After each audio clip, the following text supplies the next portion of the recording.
Halo guys, selamat datang kembali di channel gua Irfan Akbar 67. Jadi seperti biasa di video kali ini gua tuh bakal bahas novel yang berjudul I Parry Everything, atau dalam bahasa Indonesianya adalah Akan Aku Tangkis Semuanya.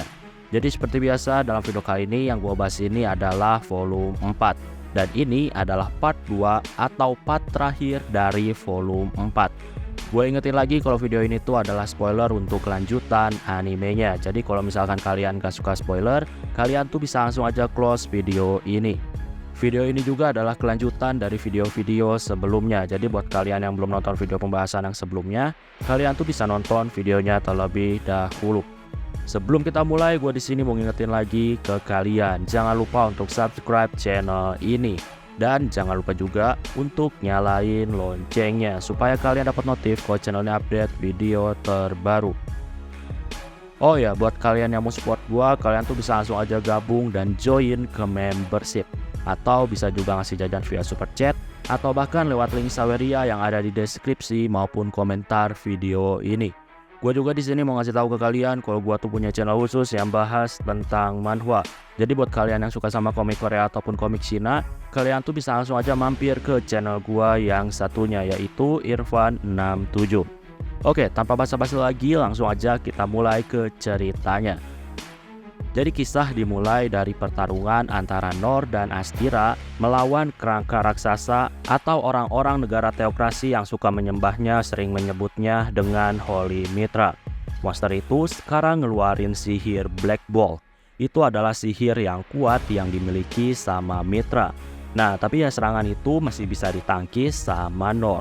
Mitra sekarang tuh sangat kebingungan nih, karena ada manusia yang bisa menangkis sihir kuatnya. Padahal harusnya manusia tuh udah musnah kalau misalkan Mitra udah mengeluarkan sihir Black Ball. Mitra di sini menganggap kalau Nor ini nggak masuk akal. Nah, karena sihirnya itu nggak mempan, Mitra pun akhirnya beralih ke sihir lain yang jauh lebih kuat. Mitra di sini ngeluarin sihir yang bernama Megiddo Flame. Saat ini keluarlah api hitam dahsyat. Api itu harusnya tuh bisa memusnahkan apapun, tapi sayangnya api itu ternyata lagi-lagi ditangkis sama Nor. Nor saat ini terlihat maju mendekat walaupun tubuhnya terkena api. Mitra di sini sangat bingung karena api yang seharusnya memusnahkan apapun saat ini nggak mempan di hadapan fisik dari Nor. Ya, jadi Nor ini bisa dibilang disupport Astira. Jadi regenerasi Nor bisa dibilang menjadi gila. Jadi walaupun Nor terkena sihir, karena disupport sama Astira, jadinya regenerasi Nor menjadi semakin cepat. Nah, Mitra di sini terlihat putus asa. Dia di sini mulai kesal nih karena tubuhnya sekarang tuh udah nggak sekuat di masa lalu. Mitra sekarang pun akhirnya menciptakan banyak pelindung supaya saat ini Nor gak mendekat. Ya, jadi pelindungnya tuh bisa dibilang berlapis-lapis. Tapi sayangnya lagi-lagi Nor ini tetap maju dan dia tuh menangkis semua pertahanan yang udah dibuat sama Mitra. Mitra di sini ngerasain kengerian. Mitra di sini menduga kalau pedang yang dipakai sama Nor itu kemungkinan menggunakan bahan legendaris yang disebut dengan Ideal Meter. Ya, jadi Ideal Meter ini bisa dibilang diciptakan di abad kuno yang ada di akhir era para dewa. Mitra saat ini tahu nih kalau pedang yang dipakai sama Nor ini bisa dibilang kemungkinan seperti menyaingi kekuatan dewa. Dan di sini yang membuat Mitra semakin bingung, itu semua karena Nor bisa menggunakan pedang hitam itu dengan sangat mudah. Nah, pertarungan masih terus berlanjut. Mitra di sini mengeluarkan bermacam-macam sihir, tapi tetap aja serangan itu ditangkis sama Nor. Mitra di sini yang awalnya tuh yakin bisa menang dengan mudah, saat ini tuh dia menjadi sangat ketakutan. Nor di sini terus-terusan menangkis serangan dari Mitra, hingga akhirnya Mitra di sini terkena sendiri sama sihir apinya. Sekarang api hitam mulai membakar tubuh Mitra. Mitra di sini tuh menjerit kesakitan dan dia juga saat ini terlihat panik.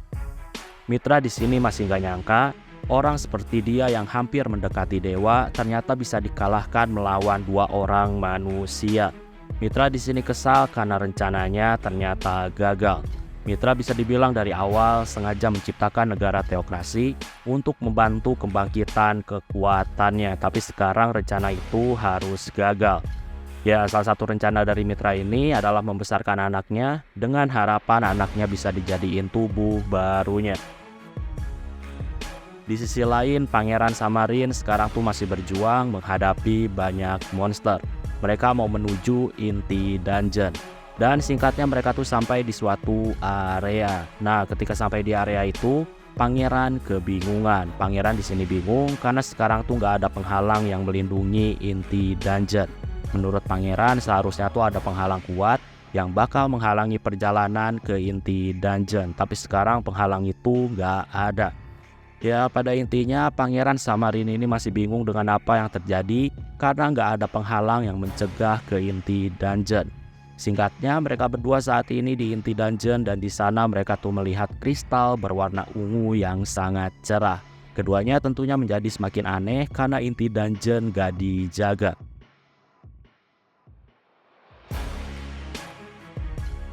Ketika lagi mengamati kristal, tiba-tiba Pangeran sama Rin saat ini tuh melihat ada sesosok wanita yang terbakar oleh api hitam.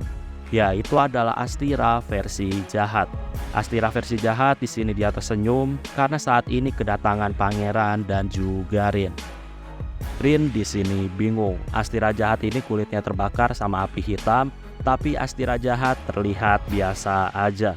Astira di sini ngasih tahu ada orang kuat yang saat ini telah menyusup ke dungeon. Astira juga di sini ngasih tahu penyusup itu sekarang harusnya terkurung di dalam kristal. Astira di sini juga mau menggunakan rakyat teokrasi untuk mengembalikan kekuatan orang itu. Astira juga yakin kalau rakyat-rakyat teokrasi dikorbankan, maka penyusup itu bukan lagi tandingan orang itu. Nah, di sini Rin ngerasain firasat buruk ketika Astira menyebut sesuatu tentang orang itu. Ya, nggak lama area tuh saat ini seperti muncul distorsi dan dari sana muncullah makhluk kerangka raksasa yang terlihat terbakar api hitam.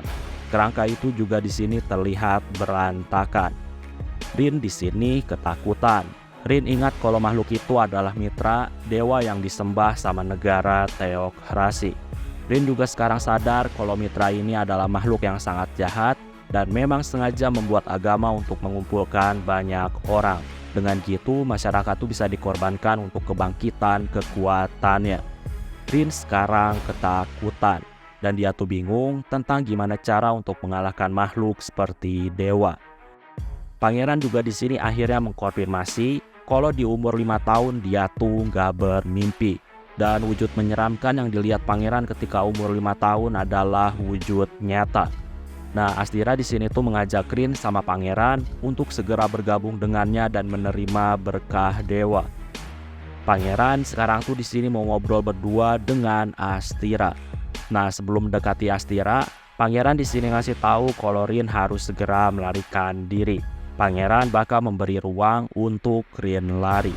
Pangeran sekarang memegang senjata legendaris yang disebut dengan Crimson Reaper.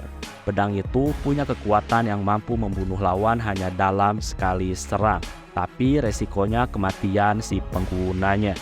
Nah, Rin di sini berteriak sedih dan dia tuh mau menghentikan Pangeran yang nekat karena mau mengorbankan nyawanya. Tapi teriakan Rin diabaikan. Pangeran sekarang mengarahkan pedangnya ke arah Astira dan dia mau membunuh Astira. Tapi sayangnya Astira ini dilindungi sama Mitra dan Mitra langsung menangkap Pangeran dan Pangeran saat ini pingsan.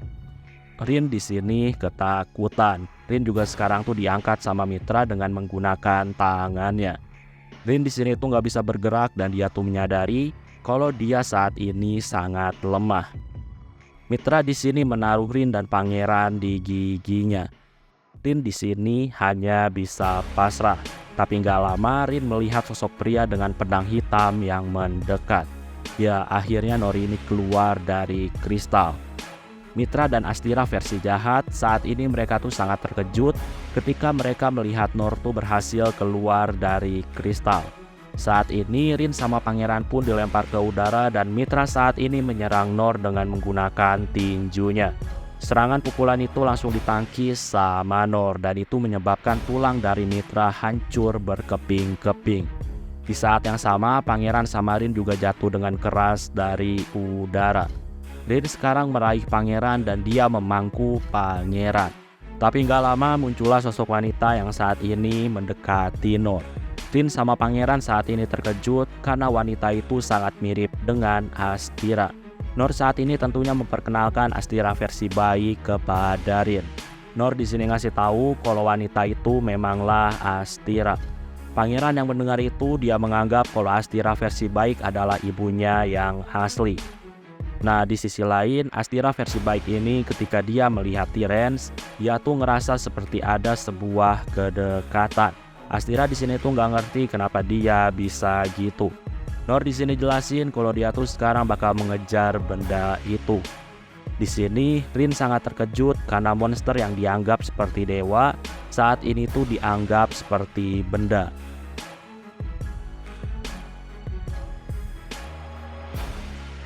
Noor juga di sini tuh mulai menjelaskan tentang apa yang terjadi pada dia sampai-sampai dia tuh bisa terjebak di inti dungeon.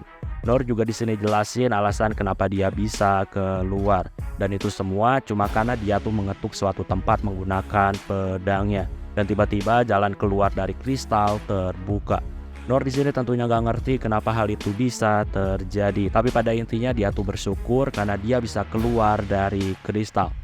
Saat ini terlihat kalau Astira versi jahat dia tuh dimakan sama Mitra. Terlihat tubuh Mitra sekarang tuh berevolusi menjadi lebih kuat. Tubuh kerangkanya sekarang memiliki kulit dan daging. Nah di tengah ketakutan Rin sekarang tuh menjadi semakin ketakutan ketika menyadari kalau Noor tiba-tiba menghilang. Rin di sini tuh semakin terkejut ketika Mitra yang sekarang tuh bisa berbicara dengan suara mengerikan. Mitra juga di sini meninju tanah dan itu membuat tanah hancur berkeping-keping. Mitra di sini tuh sangat menikmati kekuatan ketika dia mendapatkan kekuatan hanya dari memakan satu orang kuat. Mitra di sini tuh mau memakan semuanya untuk mendapatkan kekuatan. Mitra di sini terlihat mengamuk dan dia tuh menghancurkan area sekitar dungeon. Rin sekarang hanya bisa terdiam dan gak lama Rin ini melihat ada penghalang yang menghalangi tubuhnya. Mitra di sini ngasih tahu kalau Rin dan yang lainnya tuh harus menunggu di dungeon. Mitra saat ini pun akhirnya terbang ke atas. Ya, Mitra ini mau menuju permukaan dungeon. Saat ini ada obrolan antara Astira baik dan juga Rin. Astira juga sekarang ngasih tahu kalau sekarang Astira tuh harus segera membantu Noor. Astira di sini pun akhirnya menghancurkan penghalang yang diciptakan. Astira sekarang pakai sihir angin untuk membuatnya mengambang. Astira sekarang tuh mau pergi sendirian ke permukaan. Rin di sini terkejut karena ternyata Astira ini bisa pakai sihir angin yang sama seperti Oken. Mendengar nama Oken, Astira justru di sini tuh terkejut karena ternyata Oken sekarang tuh udah bisa sihir sepertinya. Astira di sini ngasih tahu kalau dialah yang telah mengajarkan Oken sihir angin mengambang. Astira pun saat ini dia pergi duluan. Rin di sini tuh kagum sama sihir Astira. Bisa dibilang Astira ini ada di level yang berbeda. Perasaan kagum Rin ini sama seperti ketika dia pertama kali bertemu dengan Noor. Oke, sekarang ada flashback dari kisah kelompok petualang yang bernama Philosopher Goblet. Mereka udah berpetualang selama 5 tahun dan mereka menaklukkan dungeon demi dungeon dan nama mereka tuh sangat terkenal di benua utara. Ya, anggotanya adalah Astira, Oken, dan juga Roy. Saat ini mereka ada di dalam bar dan mereka tuh bercanda-canda dan setelah itu mereka tuh ngomongin soal penaklukan Dungeon of Lamentation. Oh ya, di sini dilihatin juga nih kalau Oken ini adalah tipe orang yang sangat percaya diri. Oken ini menganggap kalau dirinya jenius. Tapi ya, Astira ini selalu ngasih nasihat kepada Oken. Mereka juga saat ini tentunya melakukan berbagai persiapan untuk menjelajahi Dungeon of Lamentation. Singkatnya mereka pun akhirnya menjelajah dungeon dan mereka tuh melewati segala rintangan yang ada. Mereka akhirnya sampai di bagian terdalam dari Dungeon of Lamentation. Ya, nggak ada petualang manapun yang bisa sampai bagian terdalam. Hanya kelompok mereka lah yang bisa. Di sana mereka tuh sekarang menemukan kristal yang sangat besar. Kristal itu sangat berbeda daripada inti dungeon yang lainnya. Oken di sini tuh dengan percaya diri dia mau menyentuh kristal itu, tapi nggak lama dihentikan Astira. Hal itu membuat Astira tuh saat ini tersedot ke dalam kristal dan terjebak di sana. Oken sama Roy sekarang juga harus bertarung karena tiba-tiba ada banyak monster yang berkumpul. Oken sama Roy juga sekarang tuh mikirin cara untuk membebaskan Astira. Tapi ya udah seharian penuh bertarung melawan monster, Oken sama Roy itu masih nggak tahu cara bebasin Astira. Nah, karena monster-monster terus berdatangan, Astira yang terkurung di dalam kristal pun, dia saat ini ngasih tahu Oken dan Roy untuk segera ninggalin dia. Karena kalau dibiarin, Oken sama Roy itu bakal kelelahan dan mati sama monster. Oken di sini tentunya nggak mau ninggalin Astira. Oken saat ini tuh masih terus bersikuku dan dia tuh nggak mau ninggalin Astira walaupun udah disuruh. Roy yang berpikir logis sekarang dia tuh langsung memukul Oken hingga pingsan. Roy sekarang mau membawa Oken. Dan sebelum pergi, Roy saat ini minta maaf ke Astira karena harus meninggalkan Astira. Astira di sini ngasih tahu kalau itu semua nggak masalah karena itu udah menjadi keputusannya. Astira di sini ngasih tahu kalau dia tuh sangat bahagia karena bisa berpetualang dengan Oken dan juga Roy. Setelah itu, Roy sama Oken pun akhirnya pergi meninggalkan Astira. Saat ini, Oken bangun dari pingsannya dan dia ada di sebuah penginapan.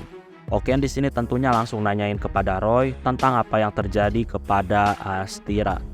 Roy di sini ngasih tahu kalau Astira udah meninggal karena melindungi mereka.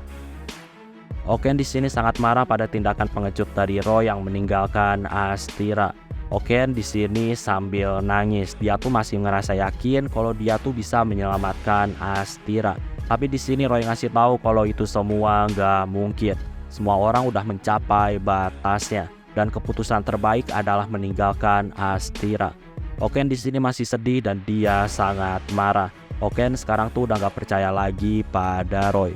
Oken di sini nggak mau maafin Roy. Oken juga sekarang pergi ninggalin Roy. Oken di sini tegasin kalau dia tuh nggak mau bersama dengan orang yang meninggalkan temannya. Oken sekarang pergi meninggalkan rasa bersalah karena dia tuh nggak bisa menyelamatkan Astira. Sejak hari itu, kelompok petualang Philosopher Goblet akhirnya dibubarkan. 10 tahun berlalu. Roy sekarang ada di pegunungan yang jauh dari peradaban, lebih tepatnya di kampung halamannya. Ya, ras Sleepy Folk ini adalah ras yang tersembunyi dan jauh dari peradaban, jadi nggak ada yang tahu tempat tinggal mereka. Nah, ketika ada di sana, Roy saat ini tuh terkejut ketika kedatangan Astira. Roy di sini tentunya menyapa dan Astira juga menyapa. Roy yang merupakan ras Sleepy Folk, dia tuh punya kemampuan untuk merasakan emosi dan pikiran seseorang. Nah, sekarang Roy tuh ngerasa kalau aura dari Astira ini berbeda daripada sebelumnya. Roy ngerasa ada yang salah dengan diri Astira. Oh ya, Roy ini menyembunyikan kemampuannya kepada Astira dan Oken. Jadi ketika berpetualang, keduanya tuh nggak ada yang tahu kemampuan Roy yang bisa membaca emosi. Oh ya, alasan Astira bisa tahu desa dari Roy itu semua karena ketika di masa lalu, Roy itu pernah mengajak Astira sama Oken ke desanya. Makanya Astira bisa tahu lokasi desa Roy. Nah, sekarang ketika di malam hari, Astira makan di rumah keluarga dari Roy. Tentunya Astira juga menginap di sana. Nah, ketika makan ini, Roy sama istrinya tuh sekarang ngerasa nggak nyaman. Mereka tuh nggak bisa mendengar emosi apapun yang dimiliki Astira. Karena hal itulah keduanya sekarang tuh menjadi curiga. Besok paginya keresahan Roy pun terjawab. Saat ini batu permata merah yang merupakan harta paling suci ras Sleepy Folk saat ini tuh tiba-tiba menghilang dari kuil desa. Nah, ketika Roy mencarinya, Roy tuh melihat Astira yang lagi memegang batu permata tersebut. Roy di sini tentunya nanyain kenapa Astira mengambil batu itu. Astira dengan santai ngasih tahu alasan dia datang ke desa ini memang dengan tujuan untuk mengambil batu permata merah. Roy di sini ngerasa tindakan Astira ini kemungkinan adalah balas dendam di masa lalu. Astira di sini tersenyum dan dia tuh bilang kalau dia nggak balas dendam. Astira juga di sini ngungkapin kalau dia tuh tahu batu itu dari Roy. Roy di sini tentunya terkejut dan dia tuh nggak tahu kapan dia ngasih tahu tentang harta milik desa. Astira di sini ngasih tahu kalau dia tuh punya rencana besar untuk bangkitin entitas yang disebut dengan Mitra. Roy di sini berlutut dan dia tuh memohon kepada Astira untuk balikin batunya. Roy di sini tuh nggak mau menyakiti Astira dan dia tuh nggak punya keberanian untuk memaksanya. Nah, demi membujuk Astira, Roy di sini ngasih tahu kalau batu permata itu adalah sisa-sisa dari leluhurnya. Roy di sini jelasin ketika ras Levi Folk meninggal, mereka tuh bisa membanjiri tubuh mereka dengan ledakan emosi yang sangat kuat. Dan mereka tuh bisa merubah diri mereka menjadi permata yang memiliki mana yang besar. Nah, mendengar info itu Astira di sini tersenyum.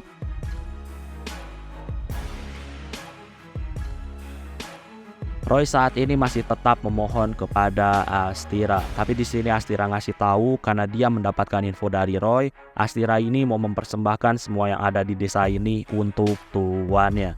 Roy di sini tentunya terkejut karena harusnya Astira ini bukanlah pelayan dari siapapun. Astira di sini tegasin kalau dia mau jadiin ras Levi Folk sebagai makanan untuk tuannya. Astira juga sekarang udah mikirin rencana yang hebat. Setelah itu Astira tiba-tiba menghilang dan dia pergi membawa batu itu. Nah, setelah kepergian Astira, desa Levi Folk ini terus dihantam banyak serangan dari luar. Banyak harta yang hilang, anak-anak diculik, dan lain-lain. Dalam waktu singkat juga, setengah dari populasi desa menghilang. Dan mereka tuh terbunuh karena tindakan orang luar. Jadi bisa dibilang ras Levi Folk sekarang keberadaannya udah diketahui dunia. Nah, Roy juga saat ini kehilangan istrinya karena istrinya tuh sangat depresi ketika kehilangan anak mereka. Ras Levi Folk ini bisa dibilang adalah ras yang sangat baik dan lemah lembut. Walaupun mereka udah ditindas, tapi mereka tuh nggak pernah mau balas dendam. Ya, mereka seperti itu karena mereka tuh pernah mendengar aturan suci di masa lalu. Ya, jadi aturan suci itu memerintahkan untuk jangan pernah menggunakan kekuatan ras Levi Folk untuk menyakiti orang lain. Makanya ras Levi Folk sekarang tuh nggak mau balas dendam. Orang-orang bisa dibilang patuh terhadap aturan suci tersebut. Karena di masa lalu juga ada sebuah insiden di mana ada orang yang melanggar aturan suci dan itu menyebabkan ras mereka hampir punah. Karena hal itu ras Levi Folk tuh nggak mau jatuh ke dalam lubang yang sama dan mereka tuh nggak mau balas dendam dan mereka juga nggak mau menggunakan kekuatannya. Roy saat ini udah terlihat putus asa. Dia juga ngerasa sangat bertanggung jawab atas apa yang telah menimpa ras Levi Folk. Dia pun akhirnya terpaksa melanggar aturan suci tersebut. Ya, Roy itu sekarang menggunakan kekuatan alaminya untuk mengendalikan monster. Roy sekarang pergi ke Gunung Utara dan dia tuh mengendalikan naga yang ada di sana. Tindakan Roy ini tentunya membuat dia tuh diasingkan dari desa. Tapi Roy itu bisa dibilang tetap gak peduli. Dan dia tuh mulai menggunakan naganya untuk memburu para penyerang desa satu demi satu. Tindakan Roy yang mengendalikan monster, hal itu membuat generasi muda di desa tuh menjadi terinspirasi. Mereka merasa kekuatan suci harus dimanfaatkan demi melindungi desa ini. Para pemuda di desa pun akhirnya menggunakan kekuatan untuk mengendalikan banyak monster. Dan mereka tuh mulai menghancurkan desa-desa manusia. Mereka tuh bisa dibilang udah gak peduli lagi dengan ajaran suci dari leluhur mereka. Tujuan mereka tuh sekarang cuma melampiaskan dendam mereka. Mereka juga sekarang tuh ada di bawah naungan dari Roy. Nah, dalam waktu yang sangat singkat, ras Levi Folk pun dikenal dunia sebagai ras yang sangat ditakuti. Dan dunia memanggil ras Levi Folk dengan sebutan ras Demon Folk atau ras iblis. Nah, sedangkan untuk Roy, saat ini dia tuh dikenal sebagai Raja Iblis. Di sisi lain, Oken tuh udah latihan berpuluh-puluh tahun di sebuah gunung. Nah, suatu ketika dia tuh mendapatkan info tentang bahaya dari ras Demon Folk. Mendengar itu, Oken tertarik untuk menguji kekuatannya. Oken tuh mau melawan para ras iblis. Oken saat ini menerima misi dari guild petualang dan dia tuh mengambil misi itu sendirian. Padahal misi itu harusnya pakai party. Nah, ketika dalam perjalanan dia tuh melihat ada banyak monster yang dikendalikan sama para Demon Folk. Oken tentunya terkejut ketika melihat pemandangan yang sangat jarang ditemukan. Ya, banyak monster yang berkumpul. Oken di sini tuh menggunakan sihir petir dengan kekuatan maksimum dan itu memusnahkan ribuan monster. Serangan Oken juga terlihat seperti bencana alam yang dahsyat. Nah, karena ribuan monster dihancurkan, saat ini muncullah para Demon Folk. Ketika pertama kali melihat Demon Folk, Oken ini merasa kalau mereka tuh sangat mirip dengan temannya, yaitu Roy. Oken di sini bingung karena Roy itu memiliki ras Sleepy Folk, dan ras Sleepy Folk itu adalah ras yang damai. Singkatnya, setelah melawan banyak monster, Oken sekarang tuh sangat kelelahan. Gak lama ada orang yang saat ini memanggil Oken. Ya, yang memanggil Oken ini adalah Roy. Oken di sini tentunya sangat terkejut. Roy yang dia kenal adalah Roy yang sangat lembut dan baik hati. Tapi Roy itu sekarang berubah terlihat sangat dingin dan suram.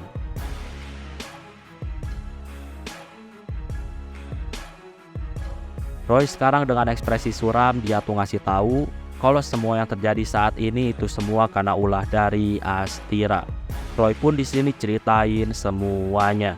Oken di sini tentunya terkejut dan dia tuh meragukan cerita dari Roy.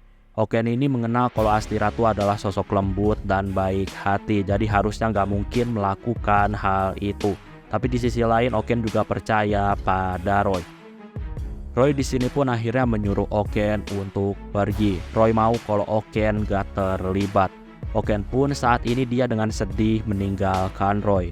Setelah pertemuan dengan Roy, tentunya Oken tuh mencari Astira dan dia tuh mendatangi Astira yang sekarang menjadi pemimpin negara.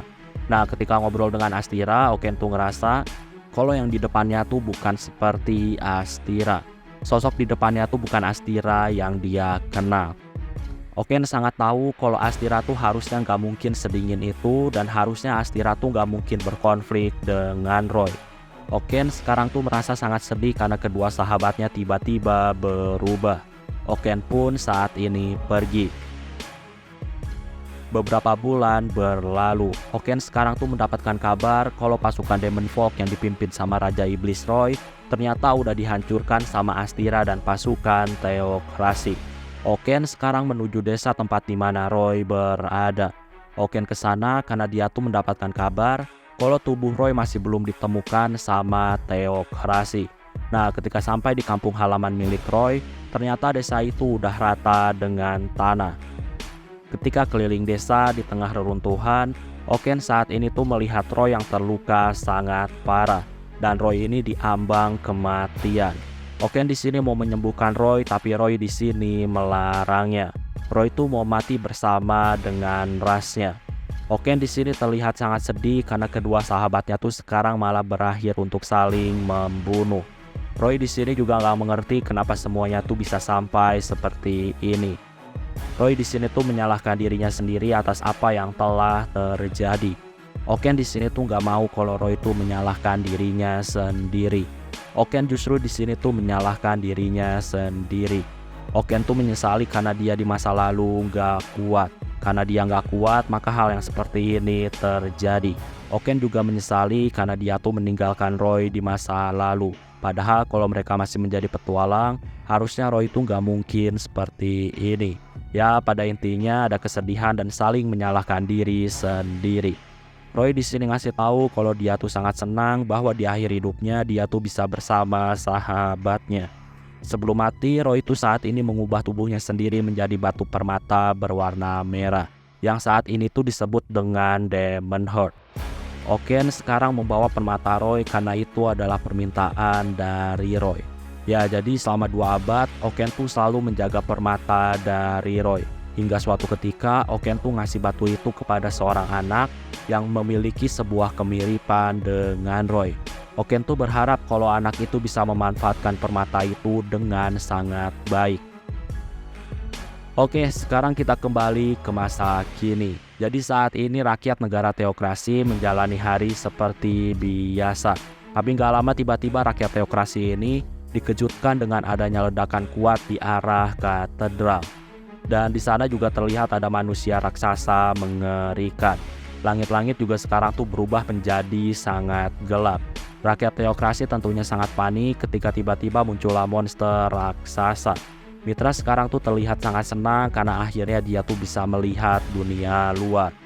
Udah ribuan tahun Mitra terkurung dan akhirnya sekarang bebas.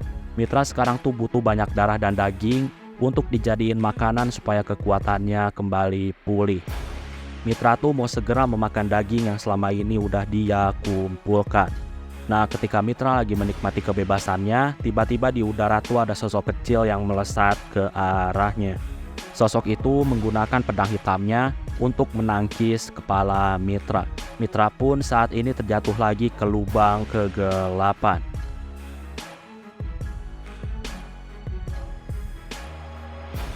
Oke, sebelum gua akhiri videonya, gua di sini mau ngucapin terima kasih ke kalian karena udah mau join ke membership. Jadi terima kasih untuk Dunia Fun, Rev, Renada Wijaya, Sano, Sukasa, Aditya Dharma Putra, Isam Prayogo, Priyatama, Dino Bagus, HS, Ma'arif, Sasuga Akuasama, Raka Putra Utama, Fernando Chandra, Nael, Ragil Belhaki, Sarin Senju, dan Penster. Sekali lagi gue ucapin terima kasih ke kalian karena udah mau join ke membership. Oke, kayaknya cukup untuk video pembahasan kali ini. Terima kasih karena udah nonton video ini sampai habis. Jangan lupa untuk subscribe, like, dan yang paling penting adalah jangan lupa untuk share video ini ke teman-teman kalian. Sampai bertemu kembali di video-video selanjutnya. Terima kasih.